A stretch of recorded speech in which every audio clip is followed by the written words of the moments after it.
CEO of the Brem Foundation to Defeat Breast Cancer, and I'm thrilled to be with you here tonight. Martin Luther King once said that our lives begin to end the day we become silent about the things that matter. In April of 2020, breast screenings across the country dropped by 90%. While screenings are creeping back up, we're still 4 million screening exams behind where we should be.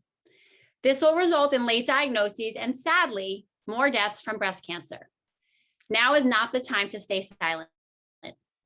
This was a year like no other. We come together today, no doubt battered, but all staring headlong into the glimmering light at the end of this dark tunnel. We are obsessed with imagining post-pandemic life, and we want to know who will make tomorrow better than yesterday. The answer is you. I implore you not to let fatigue or worry block your path towards using your voice and your intellect. Our kids will go back to school, we'll get on a flight, we'll see friends, we'll hug babies. But when life returns to a new normal, don't forget to find the piece of this dizzying puzzle and dive into its crevices so that you can make a difference. 15 years ago, this commitment to diving in to help others inspired Brem's founders, Sue Apple, Cheryl Skillen, Sharon Gilder, Ellen Gordon, and Dr. Rachel Brem, all of whom are with us here tonight, to create an organization that would bring breast care and early detection to those who need it most. They and the dazzling team at Brem use education, access, and advocacy to pave a path towards a world where all women, regardless of age, race, or socioeconomics, maximize their chances of finding early curable breast cancer.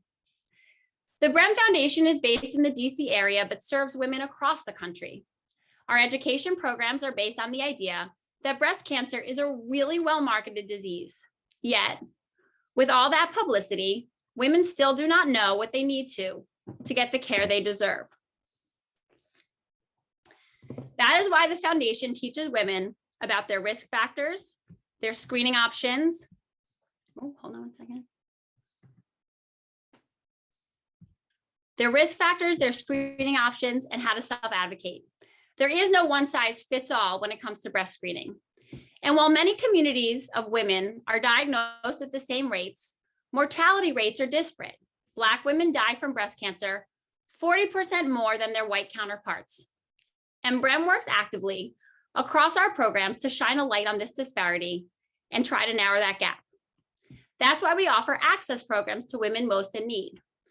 Our B Fund pays for screening and diagnostic tests for women when they can't afford those tests. But we also know that test prices aren't the only barrier to care. Time off from work, childcare, and transportation can all prevent women from getting proper breast care. That's why we partnered with Lyft to create Wheels for Women, the country's first and only cost-free ride-sharing program exclusively dedicated to breast care. Finally, we know that to affect widespread change, we need our voices to be heard through advocacy and public policy. Because of this, Brem drafted and helped to pass DC's first breast density law that includes insurance coverage for essential screenings beyond mammograms, like ultrasounds and MRIs. Brem is also actively involved with exciting policy efforts at the state and national levels. Our policy work is inspired by people like tonight's speakers. They epitomize what it means to use your voices for good. Before we start our program, I want to say thank you for being here and thank you for your unwavering support. I also want to give heartfelt thanks to our board, our staff, and our extremely generous sponsors. They are our friends and the enablers of our work. Thank you to the Cyrus Katzen Family Foundation, Kimberly Spiro, Jamie and J.R. Schubel, Judy and Peter Bloom Kovler Foundation, Florence Sherman, Robert Hisioka, Grace and Morton Bender, Drs. Rachel and Henry Brem, the Mackler Goading Foundation, Cheryl and Sam Skillen, Tiffany Moore, the Butchko Family Foundation, and Dr. Gina Kim. It is now my pleasure to welcome Dr. Rachel Brem, our inspiration, our namesake, and as many of you know, most importantly to me, my mom. Welcome, Dr. Brem, Mom.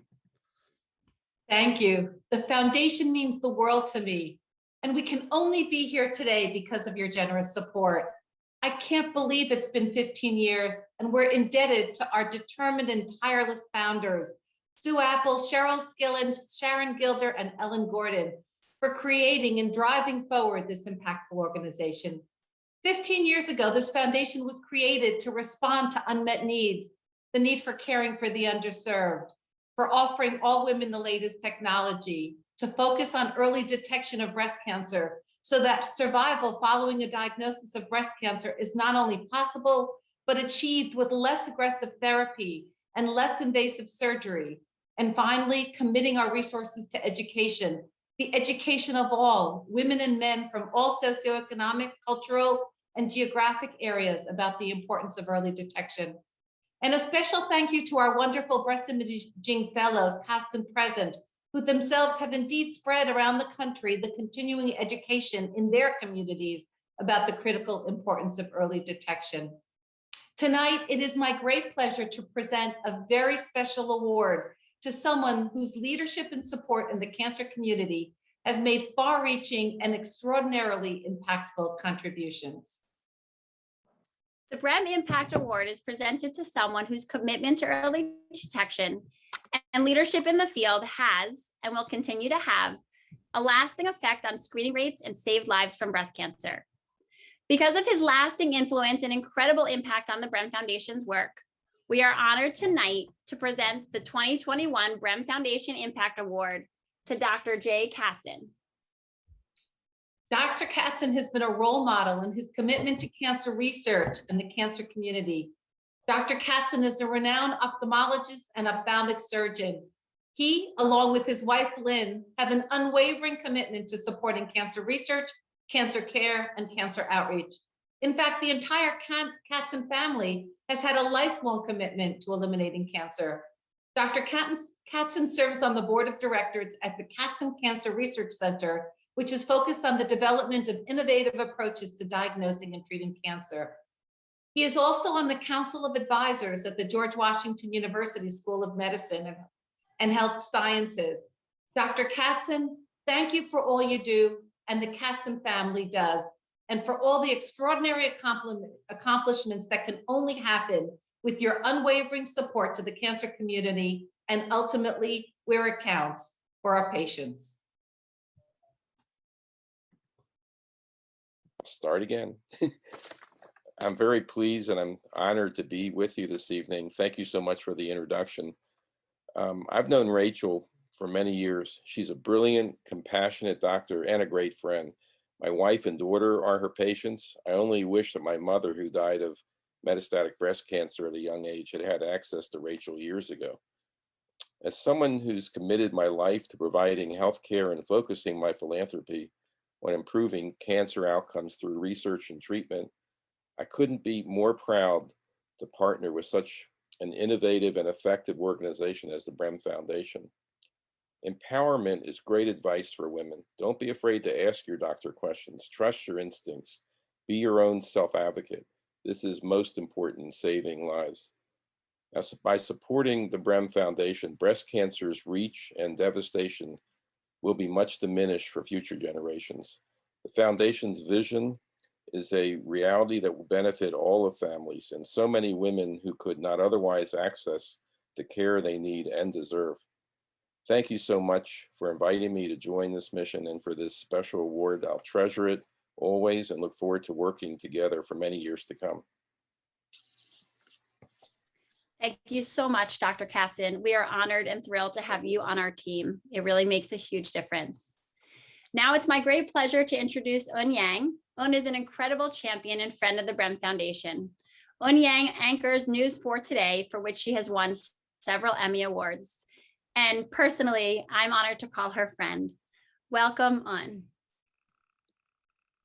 Thank you so much, Andrea. It is always exciting to be with the BREM Foundation. I applaud you, Andrea, for the tireless work you do on behalf of advocating for women and really fighting breast cancer and making sure women know their breast health and get ahead of this problem. It really does ultimately save lives. So thank you for allowing me to be a part of this evening tonight. It really is a great time to be thinking about your breast. It's always a good time. The BREM Foundation is passionate and dedicated and effective organization that's already changed the face of breast cancer and how we fight it and how we approach it throughout this country. We have an amazing program in store for you today. But before we kick it off, I do want to share BREM's award-winning PSA, Push Back. Your breasts might kill you. This video might save your life. I got my first bra when I was 11. It was a training bra, and I remember thinking that it felt so odd to call it that, as if it were like learning to ride a bike. Does having boobs really require training? A lot of being a woman seems to, at least when it comes to our bodies, like shaving your legs for the first time, or finding creative ways to hide a tampon. So, does having breasts really require training? Yes. There is the unsettling truth that your breasts might try to kill you.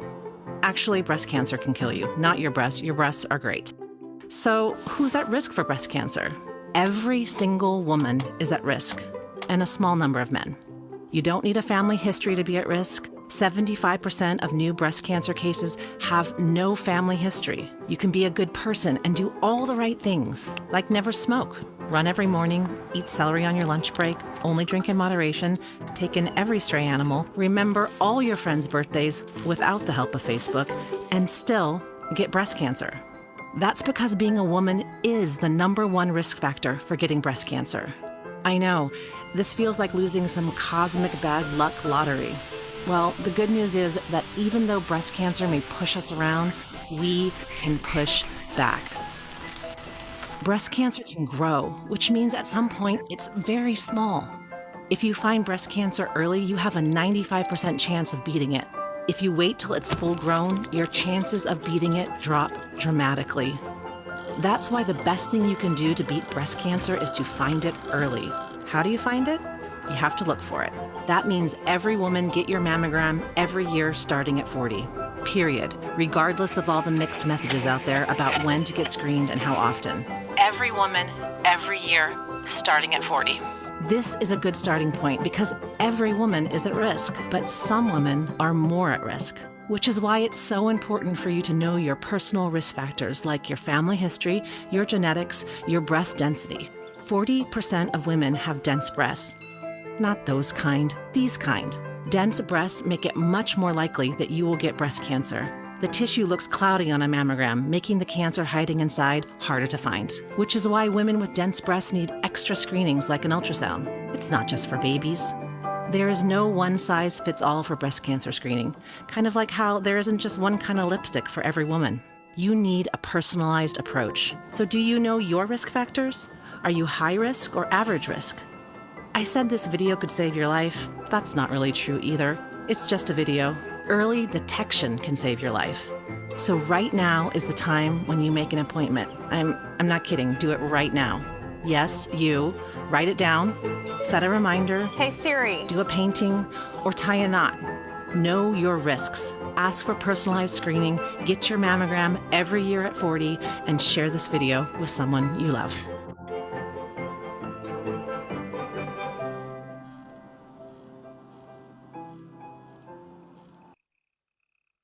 This is such a great video. It is so impactful. It is funny. It is poignant. And it really drives home the most important part that every woman is at risk for breast cancer. And I will tell you, with my work with the BREM Foundation, it really inspired me to get a mammogram every year. I will be fully honest with you, even in my profession and in my limited knowledge of breast cancer, I really did think I'm young, I'm healthy, I don't have any family history. It may not affect me, but really working with Dr. BREM and Andrea through the BREM Foundation, different events and conversations, I will not skip my mammograms, not anymore. And so I really feel like it's impactful because people are listening. So share that video because it is fantastic with the important women in your lives and men, and spread the word. So tonight we have inspiring women speakers, each of whom uses her voice every day to improve lives. We'll be joined by two leaders in the U.S. Congress, Senator Shelley Moore Capito and Congresswoman Debbie Wasserman Schultz, along with longtime BREM champion and thriver Carmen Marshall. It is now my pleasure to welcome back one of the nation's leading cancer doctors and someone I'm privileged to call my friend, Dr. Rachel Brem, who is just a wonderful human on top of her incredible expertise. Thank you so much. Tonight is about raising our voices. 4 decades ago, breast cancer had no voice. Talking about breast cancer occurred in whispers and in back halls. Then we began to raise our voices. And the result is a movement, one that the Brem Foundation is at the helm of. We've accomplished so much. I'm proud to share that the death rate from breast cancer has decreased by over 40% in the past 2 decades. Truly amazing. But what of the rest? It's a tragedy that every year more than 250,000 women are diagnosed with breast cancer and 45,000 women lose their lives to the disease, an intolerable number. Perhaps most astonishing is that every single person at this event, and indeed in this country, is impacted by breast cancer. Every single person. 1 in 8 women will develop breast cancer. My life was profoundly impacted by breast cancer when at the age of 12, my 33-year-old mother was forever changed by her breast cancer and by the threat of having 6 months to live. Gratefully, she lived 44 years after her diagnosis, living to share so many joyous occasions with her family and her friends and seeing the birth of great-grandchildren. That was the spark for my commitment, no, my zealous dedication to wiping out breast cancer. What I want to share with you today is that there is so much we can do and so much we must know in order to optimize every woman's chance of finding an early curable breast cancer. And early breast cancer is essentially a curable disease. As you heard, 95% of women with early stage disease survive. In the United States, there are over 3 million women who have had breast cancer and are not only surviving, but they're thriving. And I'm one of them. At the age of 37, while trying new ultrasound equipment, I found my own breast cancer. Andrea was 12, just like I was when my mom was diagnosed. After bilateral mastectomies, chemotherapy, and 26 years, I can tell you as a breast cancer physician and as a breast cancer survivor that we can and must do much about breast cancer. First, get screened. There's so much noise and confusion about how often and when to get screened. Do I start at 40 or 50 every year, every other year? The recommendations vary widely, but what does not vary is that every single organization knows unequivocally, based on extensive scientific data, that the most lives are saved when women at average risk for breast cancer start screening at the age of 40 and continue every single year. So why do the recommendations differ? The answer is the harms of mammography. The United States Preventative Services Task Force says that if you start screening at age 50 and get a mammogram every other year, as they recommend, that will maintain 81% of the death reduction from breast cancer. Said another way, 19% of women who could have been saved will die. Raise your hand if you want to be one of those women who could have been saved but wasn't. I can't see you, but I know that no one raised their hand. So why do so many organizations and societies recommend anything other annual mammography starting at 40? The first and most significant harm is that the anxiety women feel if they get a false positive result, meaning that a woman may have to go in for additional evaluation. Indeed, it's normal to feel anxious if your screening mammogram requires additional investigation. It's scary thinking that you might have breast cancer. However, the overwhelming majority of those who return for additional evaluation are fine. Furthermore, studies have definitively demonstrated that the anxiety felt from being called back is transient with no long-term consequences. Most importantly, as a physician caring for women with breast cancer for over 30 years, I can attest to the fact that telling a woman she has metastatic, incurable breast cancer is far more anxiety producing than telling a woman she needs an additional evaluation or even a minimally invasive biopsy. And what of our voices?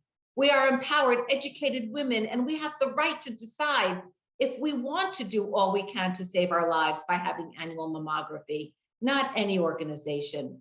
We must continue to demand that right to life-saving annual mammography. And I want to thank the incredible members of Congress here today with us. along with other members of Congress across the aisle who have assured that screening mammography remains covered under the CARES Act with no copay and no deductible. I and all the women in the United States have profound gratitude for this. So everyone listening and those you love, get your screening mammogram. And due to these wonderful members of Congress, it's free and it can well save your life. And even the time of COVID, get your mammogram. As you heard, COVID hasn't stopped cancer. But you must also know your risk factors. If you have a family history of breast cancer, you will benefit from starting screening 5 to 10 years earlier than the age of your first-degree relative. Or if you have multiple family members with breast, ovarian, and other cancers, you should seek the advice of a genetic counselor about the possibility of the gene that can increase your risk of breast cancer, which you must remember can come from your father as much as your mother. And if you do have these genes, you need annual screening MRIs to find the earliest of cancer. Here, your voice is critical too, to assure that you get this life-saving screening. One of the most frequent risk factors, as you heard, is having dense breast tissue. Women who have dense breast tissue have a much higher risk of developing breast cancer. And not only that, but mammography is less sensitive. So it's the perfect storm, higher risk and the need for more screening. Women with dense breast tissue should have yearly ultrasound or other additional screening in addition to mammography to find these hidden but killer cancers. You must use your voice to be sure that if you have dense breasts, you get the life-saving ultrasounds that you deserve.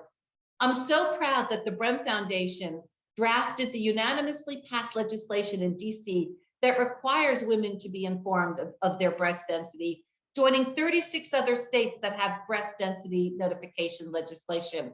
But I'm even more proud that as a result of the bill, DC is one of only 9 other areas in which insurance coverage of these life-saving tests is mandatory.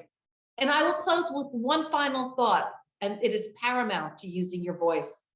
Please remember that no one knows you as well as you know you. If you believe that something is wrong and you are unconvinced or unsatisfied with the initial consultations, then you must raise your voice and seek additional consultations, since even well-educated and well-meaning healthcare providers are human and fallible. It's devastating when a young woman is in my office telling me that she had felt something in her breast and was assured that it was nothing, that she was too young to have breast cancer, that it was a cyst, but that it grew. And by the time she came to me, she had late-stage metastatic and breast cancer, often with young children at home.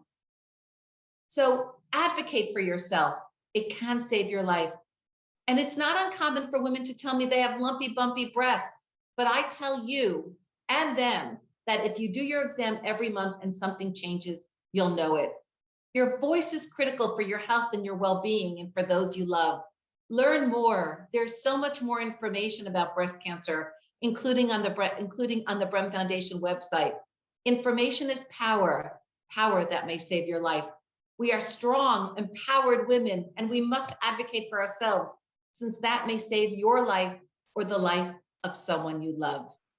Thank you. And Dr. Brem, thank you. We've known each other for many years now, and even though I've participated in many Brem Foundation events, I always learn something new and vital about my breast health each time. And so thank you for sharing your thoughts. Now I'd like to welcome our speakers. First, Senator Shelley Moore Capito. Senator Capito was elected by the people of West Virginia to the United States Senate in 2014. She is the first female U.S. senator in West Virginia history. Senator Capito serves on the Senate Appropriations Committee, where she's the top Republican on the Homeland Security Subcommittee, and she uses her voice to advocate for her constituents and for what she believes in. Please welcome Senator Capito.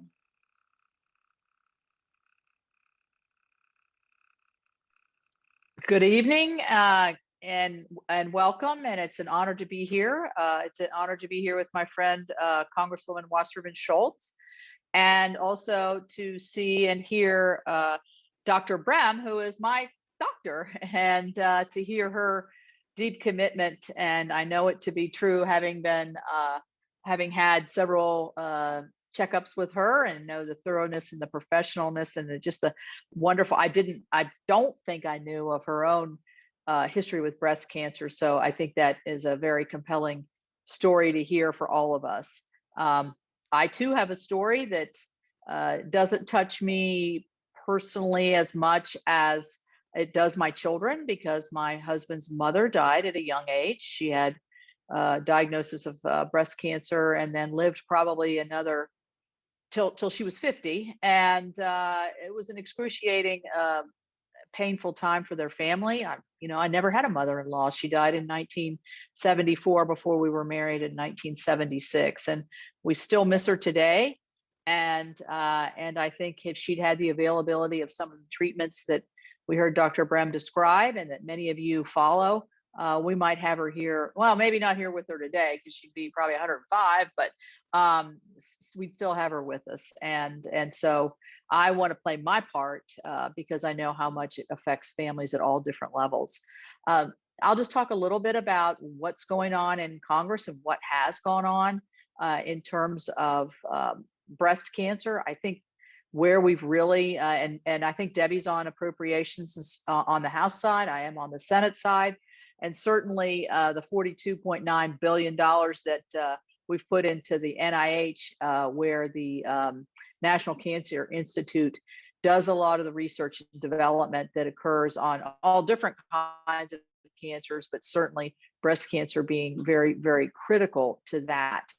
And so I think moving forward with the incredible, we saw how fast the vaccine developed. We know that medicine can move and research can move very fast when well funded and supported. And so I'm going to continue to support those measures in terms of funding, because funding the research and innovation, because I think that's incredibly important. Dr. Brem talked about the PALS Act, which is the access to life-saving screenings. I admit to her, and I think last time we talked in person, I think it was right after there was confusion as to when should you get a screening, what's required screening, what's considered safe screening. And honestly, we can't confuse the American public here. I mean, it's difficult to for people to sometimes face those what you consider routine screenings, to arrange for them, to make sure that you're getting the best care. There is hesitancy, we know that, but then when you get confusing advice, it really messes it up for people. And when you send mixed signals, I think it tells people we don't really know. And so then, some people would say, well, if they don't really know, then why do I need to know? And that's the wrong signal. And particularly if you have, the risk factors. I thought the video was very, very good. And I would encourage, encourage people to learn more and more about breast health and what you're thinking. I thought it was interesting. And Dr. Brem said, you do know yourself better than anybody. Boy, that's true. But you know your body better than anybody. And I think the recognition of that. I recently got on a piece of legislation called the Metastatic Breast Cancer Access for Care Act. I have to look over here at my notes because we always put these long titles into what are very meaningful pieces of legislation. And this would waive that 24-month waiting period for Medicare and the 5-month waiting period for Social Security disability for individuals who have been diagnosed with metastatic breast cancer. I think we've done this with ALS because, it can rapidly progress and be very harmful to people.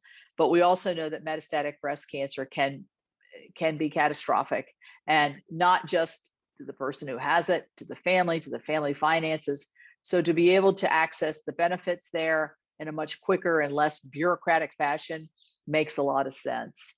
I love reading about some of your initiatives at the Brem Foundation in terms of, offering rides, and, you want to eliminate as many obstacles as possible for people to get timely screenings and care. And sometimes something as simple as a ride is a major roadblock. I mean, I live in rural America.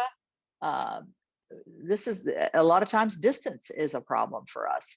So I think that as we move, with the innovations that we've seen from private sector and foundations, I think it's wonderful that that's something that you've recognized and that you can really help people with, and it will make a difference. It will make a difference.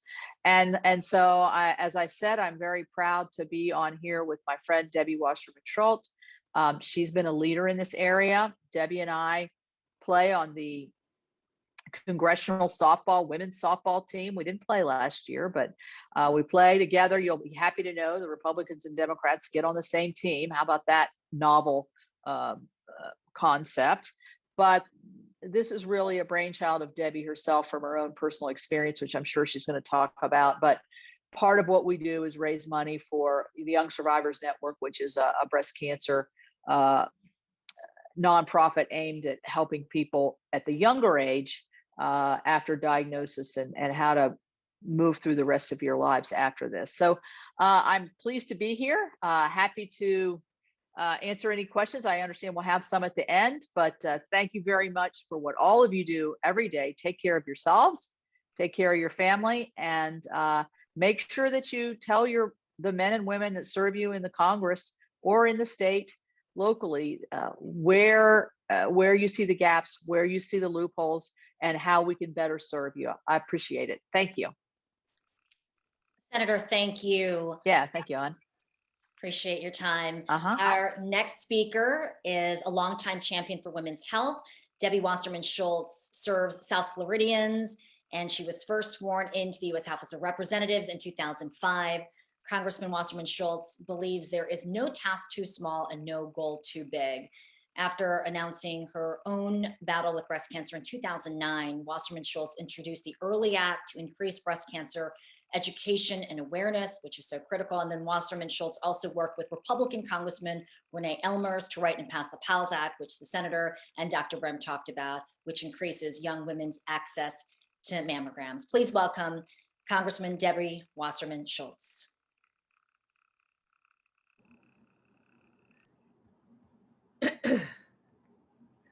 Thank you so much, and good evening, everyone. It was really wonderful to listen to my dear friend Shelley Moore Capito. We throw that term around pretty easily and generously in politics, but Shelley and I have now been friends actually every year that I have spent as a survivor of breast cancer. We served in the House together, worked together on a number of issues, and most importantly, have been teammates in the fight against breast cancer and in the fight against the Capitol Hill Female Press Corps, who every year were on the field ready to win that softball game. But we've come together again and again on the bipartisan issue of fighting breast cancer. And so, Shelley, it's great to be with you. And Dr. Brem, Rachel, we've been finishing each other's sentences for a long time now. I could have given your remarks and you probably could give mine. We have so many similar experiences and feel the same way about, just the thing that you said that resonated with me the most was that other 19% that for some reason, some folks are willing to write off, like the USPSTF, but I'll get into that in a moment. Thank you for all the work that you do to maximize women's chances of detecting breast cancer through increasing education, access to testing, and physician training. This foundation's dedication to empowering women is so inspiring, and I'm just so proud to be able to be in your corner and work alongside you in the fight against breast cancer. And I'm really grateful today to be here to discuss the importance of advocacy and to share my own story of survivorship. Like many of you, your friends and your family members, I was among the 1 in 8 women to be diagnosed with breast cancer in their lifetime. My story began, like many others, with the words, "You have cancer." In 2007, when I was only 41 years old, I was doing a routine self-exam and I found a lump, which turned out to be breast cancer. One day I was the picture of health, the next day I was a cancer patient. And I also discovered, like many other Ashkenazi Jewish women, that I carried the BRCA2 genetic mutation. That gene mutation made me 5 times more likely to get breast cancer and gave me a 40 to 85% risk of getting ovarian cancer before I was 50 years old. I didn't want the disease to define me. I'm a public servant. That makes my private life more prone to becoming public discussion. So I began my cancer treatment with the help of my mother and 3 close friends who were my caregivers during my surgeries and beyond. And I chose to keep that significant health care crisis and decisions I made or surrounding it private. And that shaped so many of the choices that I made. I wanted to protect my children, who were very young at the time, from the scary words, "Mommy has cancer." And there's really no right way to navigate cancer. Every individual should get to choose the path for themselves. Being able to fight this battle privately with only my chosen community was such a blessing for me. For others, fighting very publicly may be an ideal course of action, and it's about having agency and autonomy over our personal health experiences and decisions. Beating cancer is only the beginning of the journey of cancer survivorship, and for me, it was also the beginning of a mission to translate my experiences into something greater than myself. I wanted other young women to have better access to information and the tools to detect, fight, and survive cancer. And so that's why, after surviving 15 months of surgeries and treatment, I introduced the Education and Awareness Requires Learning Young Act, or the EARLY Act. The EARLY Act created an education, awareness, and outreach campaign through the CDC that highlights breast cancer risks facing young women and women at higher risk, including campaigns specifically targeting Jewish and African American young women who have an increased risk of getting breast cancer. The bill is designed, which is a law now, to help educate young women and healthcare providers about the specific threats and warning signs of breast cancer in younger women that lead to early detection, diagnosis, and survival. As many of you already know, as Dr. Brem mentioned and others in that video also that was outstanding, when breast cancer is discovered during its later stages, less than 1/4 of us will survive. But when caught early, breast cancer has a survival rate of over 95%. And the EARLY Act became law in 2010 as part of the Affordable Care Act, and it was reauthorized for a second time at the end of last year in the December government funding package. And because of the success of the EARLY Act programs, I'm thrilled to share with you that we were able to get the authorized funding increased to $9 million annually from $4.9 million. Early detection, it truly is one of the best tools that we possess to beat this disease. More than 25,000 people, as has been mentioned, under the age of 45 are diagnosed with breast cancer every year, and prevention and awareness can be the difference between life and death for people living with breast cancer. In spite of that proven fact, the not very aptly named U.S. Preventative Services Task Force has continually put out breast cancer screening guidelines that create obstacles to obtaining mammograms. The USPSTF gave annual mammograms, as has been mentioned, for women ages 40 to 49 a C grade. And that meant that they recommended screening be performed only selectively for that age group, and stated that women between the ages of 50 and 74 should have mammograms only every 2 years. I'm sorry, but we simply cannot write off women who could benefit from early detection for any reason. I mean, which section of the 100% do we write off, especially now amidst a global pandemic, which we're only just beginning to recover from? The decision of when to get a mammogram is between a patient and their doctor.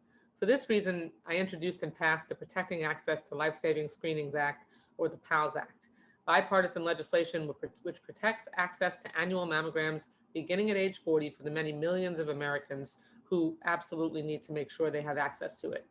To save lives, we have to make sure that every woman has access to the screening she needs when she needs them.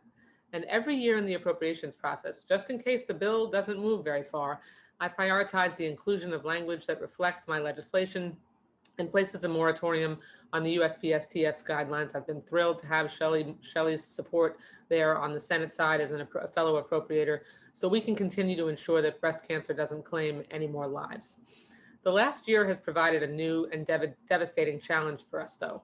The coronavirus pandemic has led to sharp decreases in the frequency of cancer screenings, and that could mean that some early cancers may have gone undetected. But breast cancer doesn't discriminate, and it certainly does not stop for a pandemic. I know the Brem Foundation is very committed to expanding access to breast cancer screenings. We need to urge women to follow CDC guidelines to keep themselves safe and get those annual screenings.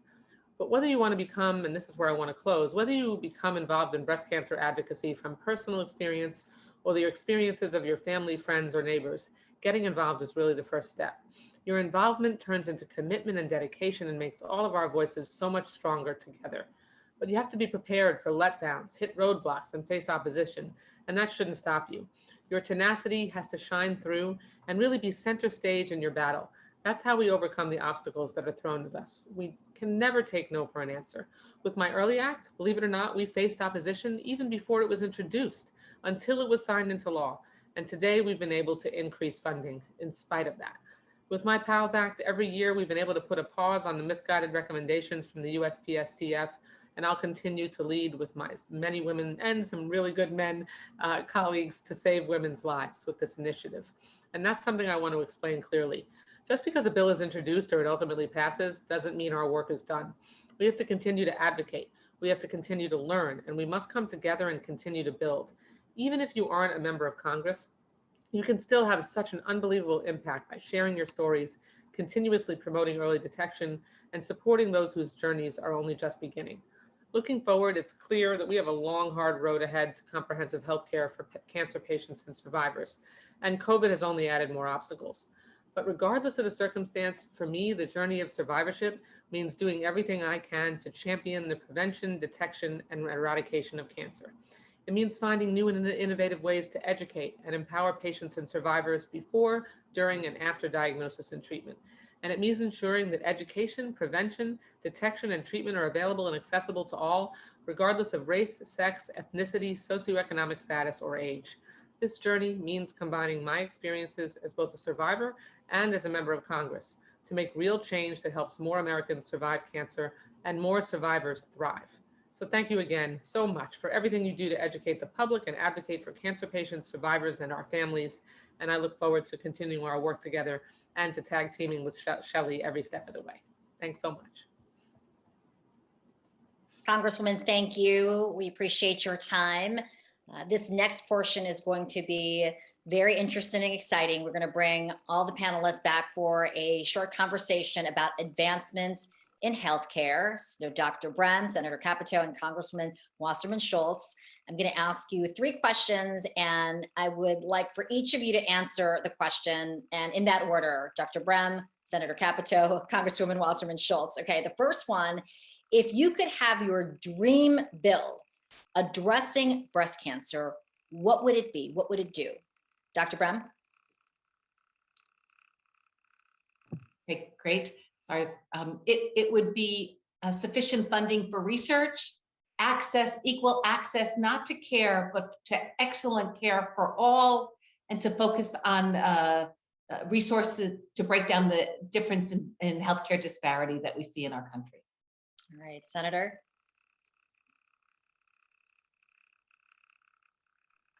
Well, I agree with Dr. Brem on the research. I was going to say, if I could legislate a cure, that's what I would do.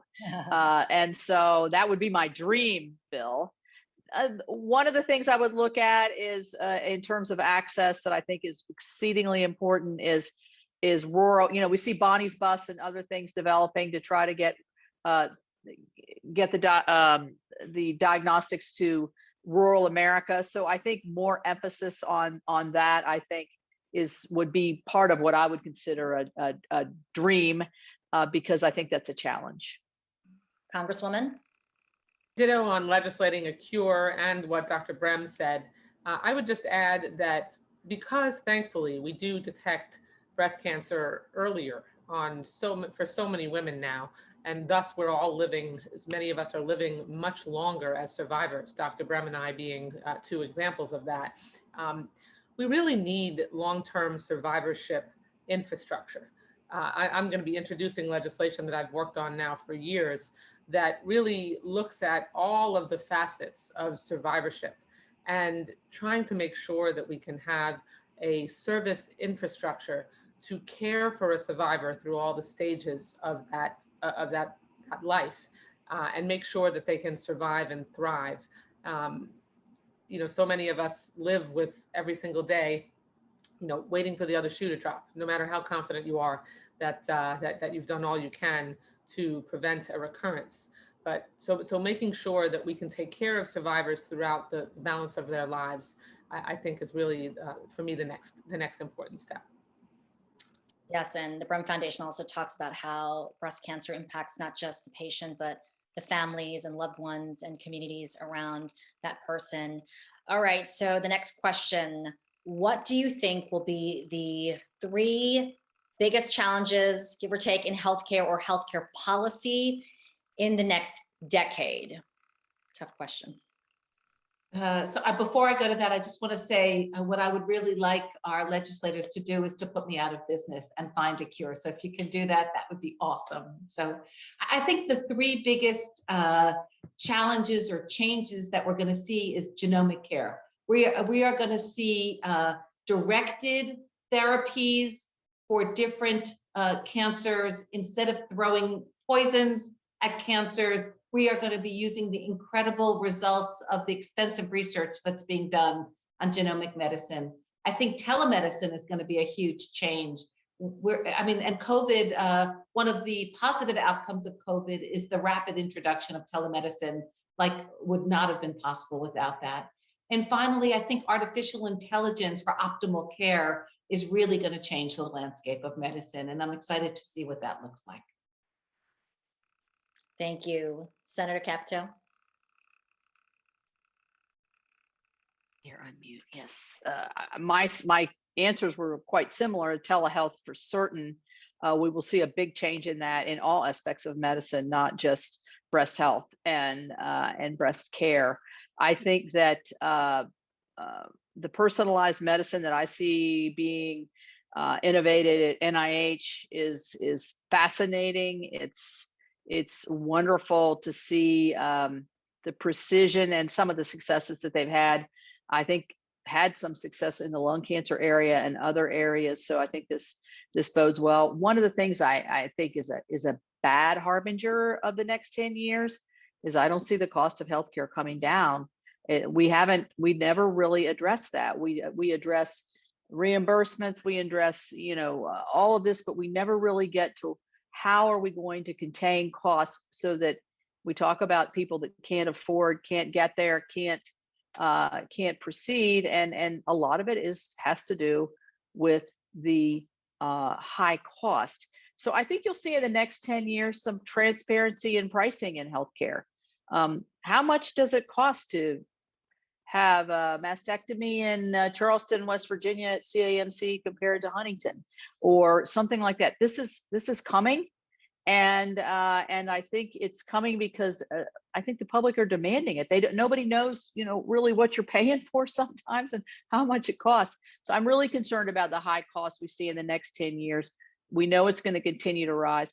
Okay, I'll add one on to this, the workforce. I think that over the last year has had huge strains on the healthcare workforce, whether you're emergency room or whatever aspects you are because of COVID. And the mental health of our health professionals is exceedingly important and kind of tossed under the carpet a little bit, I think, because we don't, we don't think of it in that way. But I do think that we've got to keep promoting health professions as the excellent professions that they are. And I think that's going to take some work. It's hard work.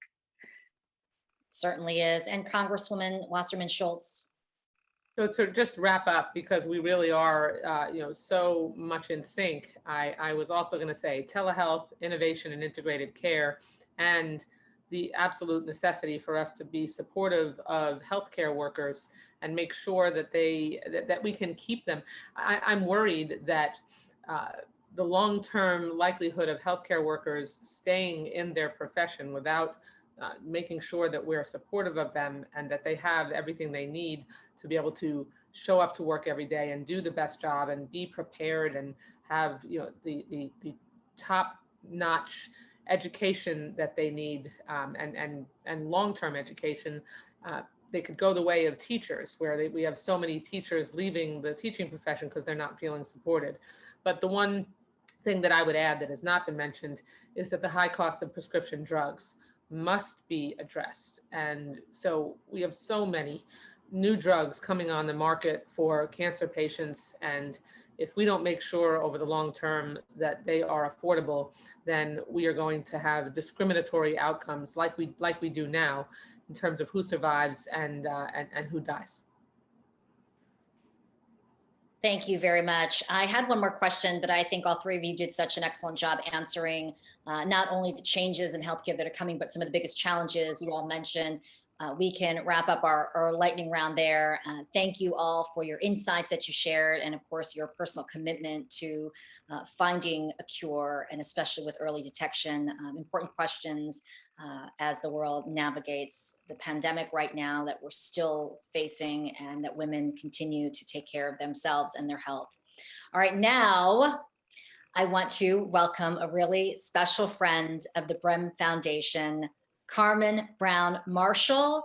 Carmen supports this organization in countless ways and has so over the decades. She's organized educational programs on early detection, is an active fundraiser, and is a staunch advocate for the Brehm Foundation. She is thriving 17 years after her breast cancer diagnosis. She's leveraged a lifetime of faith over 2 decades of experience as a sales professional with companies including GE Healthcare and Roche Diagnostics. Carmen joined the fight to save lives by sharing her journey to help other women also thrive and look beyond the breast cancer diagnosis. Please welcome Carmen Marshall. Thank you, Un. We each have a story. Please allow me a few moments to share mine. One morning, I noticed something different while performing my self-breast exam. I had just had my annual mammogram just a few months prior, but called my doctor because I was concerned, and she encouraged me to come in. I came in that week. She performed an exam and said, perhaps you should see a specialist, a breast specialist, where I immediately underwent a needle biopsy, and in short order, actually had a lumpectomy with my sentinel lymph nodes removed. Now, there are 62 people in my tribe, in my family, and there is no history of breast cancer, so there was no concern. My dress size was in the single digits. I was never a smoker. I rarely drank, and my workout routine was amazing. Mrs. Marshall, is your husband with you? Do you have someone to drive you home? What came next? You have breast cancer. The lumpectomy confirmed that my breast cancer was caught at an early stage. After 2 more surgeries and 8 rounds of chemotherapy, my beautiful, thick hair, along with my eyebrows and my eyelashes, were gone. And that was not the end. I underwent 27 cycles of radiation, which I arranged as early in the morning as possible so that I could maintain some sense of normalcy. Thankfully, I had amazing support from my husband, my family, my community, and my employer. But with the pandemic, there are many who will not have that type of support. What about those who do not have it, who don't have a spouse, who don't have a community? Maybe they lack the resources. Worse yet, what about the many who don't even know what to do, or they may be afraid to take action? There are more than 3.2 million women in the DMV. That is 2.3 million households. That's potentially 400,000 women in our immediate area who could be impacted. My first thought, who can we look to as our North Star to provide vital education? Who can give us insightful training and make it simple? And what community of support can we expect so that we all thrive beyond breast cancer? Well, it's the Brehm Foundation. And it is my opinion that the Brehm Foundation has made the world a better place by ensuring that every woman, regardless of their ethnicity, regardless of their heritage, can receive the care and they can thrive beyond breast cancer. It's the Brehm Foundation that has spent these past 15 years dedicated to saving lives by finding early and more curable diseases.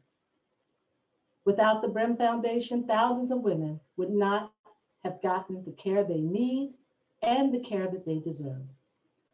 I dare say there are some who would not even be alive were it not for Dr. Brehm and the Brehm Foundation. Now, I regret that we could not all get together as we have in the past years for these Empower Hours. But if we were together in a room, I'd ask you to raise your hand if your life was saved by Dr. Rachel Brehm and the Brehm Foundation. The rest of you would gasp at the many hands that would be held high. There would be hundreds with hands held high, right at the very table where you would be chatting. If held in a large enough venue, it would be thousands. Maybe next year we can all be together physically. But this year we're excited about the opportunity to give our support so more women will be with us to celebrate Empower Hour 2022. Thank you, Dr. Rachel Brehm and the Brehm Foundation. 15 is traditionally an anniversary of Crystal, but we need cash, and I mean cash. $150 will reach over 10,000 people and will give them the vital health education that's needed. A donation of $500 will afford round trips for 8 different women in need for breast care. A gift of $1,500 will fund core needle biopsies for 3 uninsured or underinsured women. This is huge. A gift of $5,000 will allow 18 women to get those diagnostic mammograms. You can see there's a scan for you to donate. Feel free to take advantage of it. Take your camera out, click it, and make your donation today.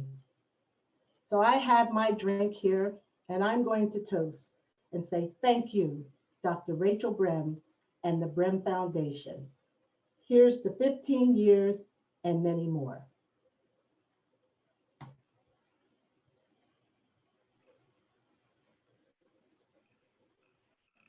And cheers to that, for sure. Carmen, thank you so much for sharing your story. And it's powerful and impactful, and it's important. We want to welcome back Andrea to the conversation to close out our evening. Thank you.